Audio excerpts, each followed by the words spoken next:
ทิววิบมาอลิวมาทิวแลนกุวิโบจับเป้าคัดฟงวังเงเดลไซอลิวเลียงไม่ลุยอินไตเปนที่บอลุยกับ Reels Competition ตัดอยู่สุเน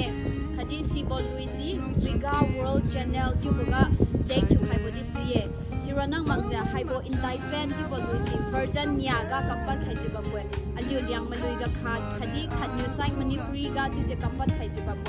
ซีเนียอลิวนิว Reels Competition next any you can choose any จ้ะนิปุยกับดิสวีเลียงไม่กับดิสวีสิรนังอลิวนิวมาเซียนบอกว่า choose คิวไฮลอนคดีไฮโบลัมกาซีมาสันนี่ไม่บังไซไฮโบ number กดีกันเทคคิวไฮโบดิสวี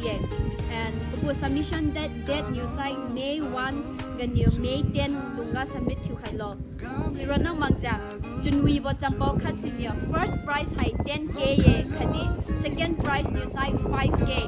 and third prize new site 3k ที่จะให้บับเวสิรนังมาขาย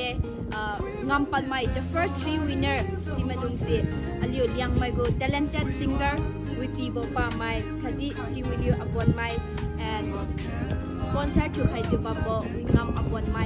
บลิว dinner ที่มาจำเน่งที่ chance ดาวลูสเน่ปะปั๊ม new site timber กะสิเนียมาเที่ยวให้กูมา chance miss ชิวไม่มาเน่